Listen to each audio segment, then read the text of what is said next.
जय गुरुदेव, जय गायत्री माता। तृतीय स्कंद 32वां अध्याय। श्रीमद् भागवत। धूम मार्ग और आचार्य आदि मार्ग से जाने वालों की गति का भक्ति योग की उत्कृष्टता का वर्णन।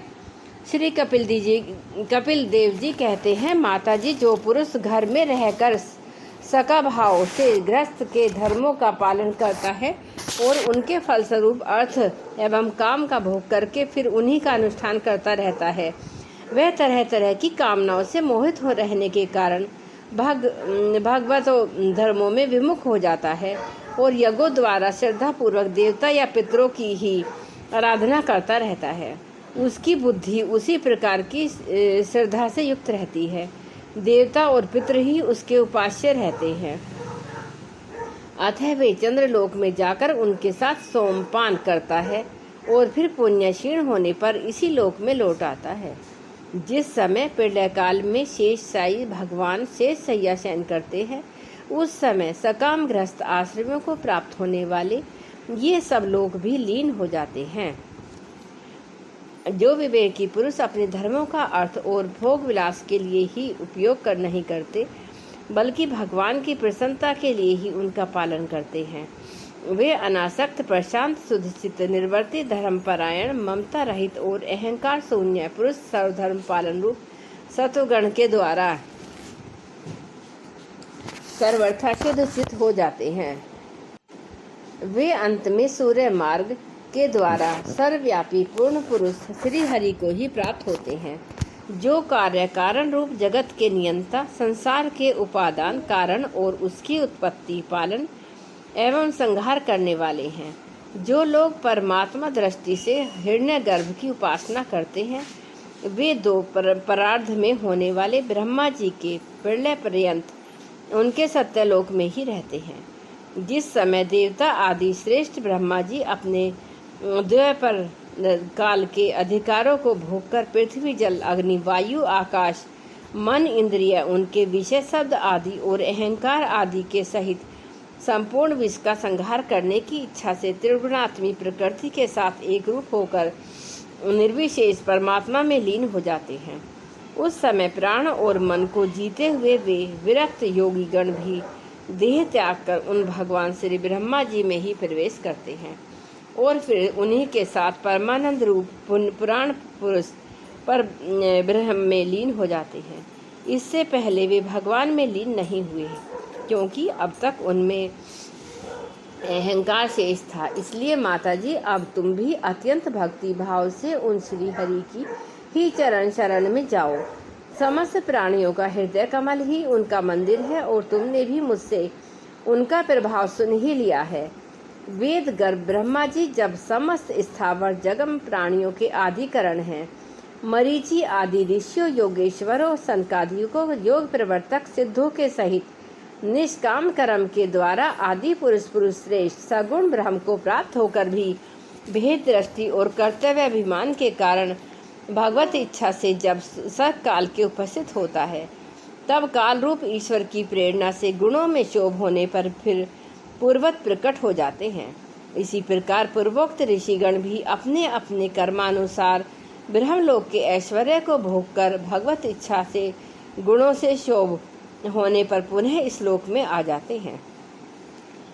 जिनका चित्त इस लोक में आसक्त है और जो कर्मों में श्रद्धा रखते हैं, वे वेद में कहे हुए काम्य और नित्य कर्मों का सांगोपांग अनुष्ठान करने में ही लगे रहते हैं। उनकी बुद्धि रजोगुण की अधिकता के कारण कुंठित रहती है, हृदय में कामनाओं का जाल फैला रहता है और इंद्रियां उनके वश में नहीं होती। बस अपने घरों में ही आसक्त होकर वे नित्य पितरों की पूजा में लगे रहते हैं।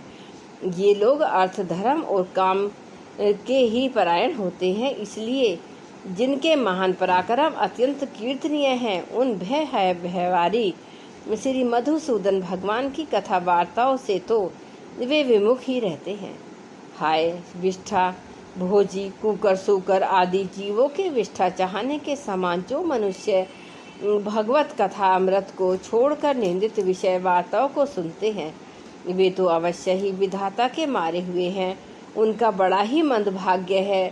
गर्भाधान से लेकर अंत्येष्टि तक सब संस्कारों को विधि पूर्वक करने वाले ये सकाम कर्मी सूर्य से दक्षिण ओर के पित्रायन तथा धूमार्ग से पृथ्वीश्वर अर्यमा के लोक में जाते हैं और फिर अपनी ही संतति के वंश में उत्पन्न होते हैं।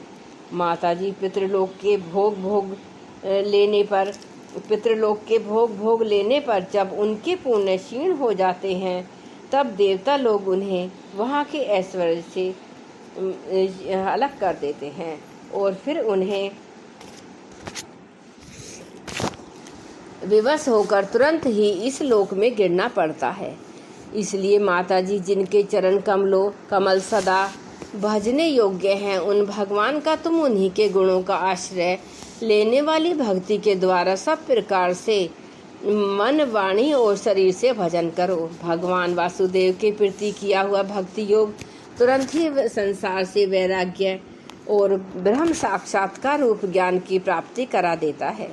वस्तुतः सभी विषय भगवत रूप होने के कारण समान हैं, अतः इंद्रियों की वृत्तियों के द्वारा भी भगवत का चित्त उनमें प्रिय अप्रिय रूप विषमता का अनुभव नहीं करता। सर्वत्र भगवान का ही दर्शन करता है। उसी समय वह संग रहित सब में समान रूप से इसे त्याग और ग्रहण करने योग्य दोष और गुणों से रहित अपनी महिमा में आरूढ़ अपनी आत्मा का ब्रह्म रूप से साक्षात्कार करता है। वही ज्ञान स्वरूप है, वही परम ब्रह्म है, वही परमात्मा है, वही ईश्वर है, वही पुरुष है और वही एक भगवान स्वयं जीव, शरीर, विषय, इंद्रियों आदि अनेक रूपों में प्रतीत होता है। संपूर्ण संसार में आसक्ति का भाव हो जाना बस यही योगियों के सब प्रकार के योग साधन का एकमात्र अभिष्ट फल है। ब्रह्म एक है, ज्ञान स्वरूप और निर्गुण है, तो भी वह बाह्य वृत्तियों वाली इंद्रियों के द्वारा भ्रांति व शब्द आदि धर्मों वाले विभिन्न पदार्थों के रूप में भास रहा है। जिस प्रकार एक पर ब्रह्म महत्व वैकारिक राजस और तामस तीन प्रकार का अहंकार पंच महाभूत एवं 11 इंद्रिय रूप बन गया और फिर वही स्वयं प्रकाश उनके संयोग से जीव कहलाया, उसी प्रकार उस जीव का शरीर रूप यह ब्रह्मांड भी वस्तुतः ब्रह्म ही है, क्योंकि ब्रह्म से ही उसकी उत्पत्ति हुई है। किंतु इसे ब्रह्म रूप वही देख सकता है जो श्रद्धा, भक्ति और वैराग्य तथा निरंतर योगाभ्यास के द्वारा एकाग्रचित और असंग बुद्धि हो गया है। पूजनीय माता जी, मैंने तुम्हें यह ब्रह्म साक्षात्कार का साधन रूप ज्ञान सुनाया। इसके द्वारा प्रकृति और पुरुष के यथार्थ स्वरूप का बोध हो जाता है। देवी, निर्गुण ब्रह्म विषय का ज्ञान योग और मेरे प्रति किया हुआ भक्ति योग, इन दोनों का फल एक ही है, उसे ही भगवान कहते हैं। जिस प्रकार रूप, रस एवं गंध आदि अनेक गुणों का आश्रयभूत एक ही पदार्थ भिन्न भिन्न इंद्रियों द्वारा विभिन्न रूप से अनुभूत होता है, वैसे ही शास्त्र के विभिन्न मार्गों द्वारा एक ही भगवान की अनेक प्रकार से अनुभूति होती है। नाना प्रकार के कर्मकलाप, यज्ञ, दान, तप, वेदाध्ययन, वेद विचार, मन और इंद्रियों के संयम, कर्मों के त्याग, विविध अंगों वाले योग, भक्ति योग, निर्वृत्त और प्रवृत्ति रूप सकाम और निष्काम दोनों प्रकार के धर्म, आत्म तत्व के ज्ञान और दृढ़ वैराग्य, इन सभी साधनों से सगुण निर्गुण रूप स्वयं प्रकाश भगवान को ही प्राप्त किया जाता है। माताजी, सात्विक, राजस, तामस और निर्गुण भेद से 4 प्रकार के भक्ति योग का और जो प्राणियों के जन्म आदि विकारों का हेतु है तथा जिसकी गति जानी नहीं जाती, उस काल का स्वरूप मैं तुमसे कह चुका हूँ। देवी, अविद्या जनित कर्म के कारण जीव की अनेकों गतियाँ होती हैं, उनमें जाने पर वह अपने स्वरूप को नहीं पहचान सकता। मैंने तुम्हें जो ज्ञान उपदेश दिया है उसे दुष्ट, दुर्नीति, घमंडी, दुराचारी और धर्मध्वजी पुरुषों को नहीं सुनना चाहिए। जो विषय लोलुप हों, गृहस्थ आसक्त हों, मेरा भक्त न हो अथवा मेरे भक्तों से द्वेष करने वाला हो, उसे भी इसका उपदेश कभी न करें। जो अत्यंत श्रद्धालु, भक्त, विनयी, दूसरों के प्रति दोष दृष्टि न रखने वाला, सब प्राणियों से मित्रता रखने वाला, गुरु सेवा में तत्पर, वह विषयों में अनासक्त, शांत चित्त, मत्सर शून्य और पवित्र चित्त हो तथा मुझे परम प्रियतम मानने वाला हो, उसे इसका अवश्य उपदेश करें। माँ, जो पुरुष मुझ में चित्त लगाकर इसका श्रद्धापूर्वक एक बार श्रवण या कथन करेगा, वह मेरे परम पद को प्राप्त होगा। जय गुरुदेव, जय दात्री माता।